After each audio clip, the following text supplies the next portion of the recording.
though, like our priority and focus as a team right now isn't necessarily even on Notre Dame. We knew coming back after last year there was going to be stuff that we wanted to address and fix, and how do you turn around, a program that went 8-5 and make it a championship contending program. The same way you eat an elephant, one bite at a time. We took care of winter conditioning, we took care of spring ball, we took care of summer conditioning. Now it's on to camp, and once we get through that, then we're going to really shift our focus and start thinking about Notre Dame. But they're a tough team, so they'll present a good fight. Chase, you mentioned taking care of winter conditioning, and you had said earlier in the spring about how you had given some suggestions and everything like that. How did you feel like that ended up playing out, considering, like you said, that everyone was kind of more honed in? Yeah, and that's the thing is, just give me 1 second. Hearts feel a little bit. That's the thing is that whenever you say something and you take a risk, you never know how it's going to turn out because it's a risk. There's different aspects, and whenever I went and talked to Coach Harbaugh, one was I wasn't sure how he was going to respond to that. You just don't know, and everything went great. We got a nutritionist. Seems like she really cares about feeding us and has turned that whole aspect around. And then, so like on the feeding us front, like she's done an awesome job. And so now we're more well fed. And then winter conditioning in specific, one of my critiques was I basically went to him, and so how it worked was Tuesday, Thursday, 6 a.m. We did almost like a group conditioning. So like the whole team was there, and you were grouped up by like kind of like skill set, like big skill or linemen, and then all your scores were posted.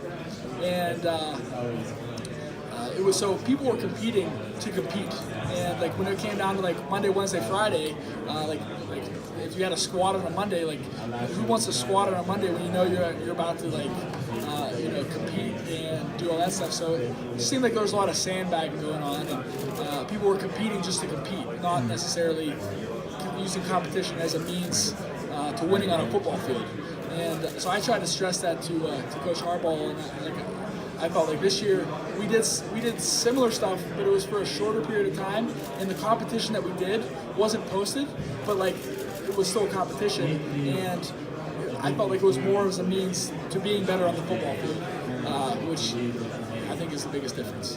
Chase, going back to the bowl game, when you decided to open all that fundraising for Chad Tuff, you didn't know the impact that was going to have. But from that, did that kind of give you a greater interest in, philanthropy and the impact you can have as a football player, but impact off the field? Yeah, it definitely opened my eyes, and I keep being pleasantly surprised with just everything that goes on. I did a jersey giveaway, and honestly, like I was just expecting it just to get like a couple hundred comments, and I think I got like 3,200. It's just like it was wild, and definitely didn't realize people even liked me, but not living out that much. So it was cool. It was interesting, and just the impact and platform that I have. I plan on even taking it just a notch higher this year. We got a cool idea with Tammy Carr that we're working through and trying to just do it with compliance. And if you do a raffle, you have to go through the state of Michigan. So it's cool. I'm excited for that front as well as being a football player. Which way? Just go right. So is that interview with Connor? If you go. I actually had a FaceTime with Conor McGregor the other week. Awesome, thank you. And it was only a minute long. You misheard me. I was saying Abigail. Oh, I think you said Conor McGregor. Sorry. So has our relation with Abby changed anything? Yeah, so Abigail, a lot of people don't know her, but she is the nutritionist that I referenced.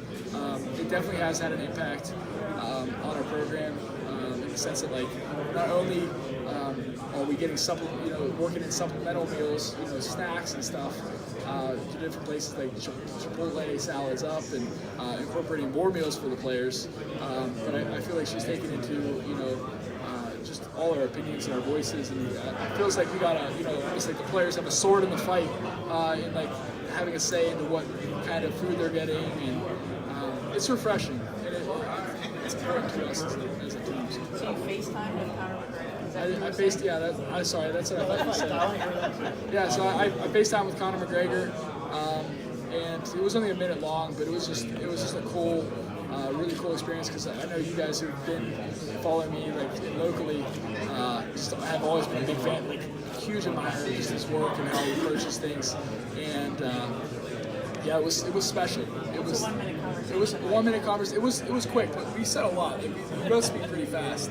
So at first I started off by saying basically how much respect I had for him, and I get goosebumps thinking about it. He goes, "It goes both ways, brother," and that was cool. So that's honestly the biggest takeaway. Just is like long story. Just the channels that you have to go through to get the A-list celebrity. Everybody knows who you are. Yeah, he said he respects me, and he said, I told him how he was a beast and stuff, and he said the same thing to you, and he kept saying I was going to be a beast this fall, so take that for what it's worth. God is his blessing. When Jim Harbaugh was hired, expectations skyrocketed. How much are you guys driven by that lack of success in these two big rivals? We're driven. We're plenty motivated, and I mean, every day I go on Twitter, and it's the difference with high school and college is that I'd say whenever you're in high school and you start like you're going through the process and you get like you're going through your senior year and it's like everyone shows a lot of love and this and that, like it's almost like stops, like this kid can't really play. When you get to college, it's different. Like when you're going through the process, like although you do get love, like people become more critical of you. Like, oh, can he do this or can he do that? And it's just like, oh, last season or maybe it was a fluke, or even this year, like as a team, like we hear that and we hear this. Can they actually put it together? And so we embrace those challenges and those criticisms, and it's easy to shy away from that stuff. But like I said, we look forward to the opportunity to prove the haters wrong. And at the end of the day, it's always been my teammates and I, and my coaches, and at the end of the day, that's all it's going to be there. So, and our families. Why do you want to read that stuff? Why do I read that stuff? I don't know. You got to have a balance. Honestly, like if you look too much into that stuff and you give too much attention to it, it just drives you crazy because some of these people have no idea what they're talking about. No offense to those people, but at the same time, it's motivation. It's I'm a big chip on the shoulder guy, and I'm not going to mention programs, but I'm sure you can deduce which ones they are in the Big Ten that have built almost the last 10, 15 years off of that chip on the shoulder mentality that they're devalued.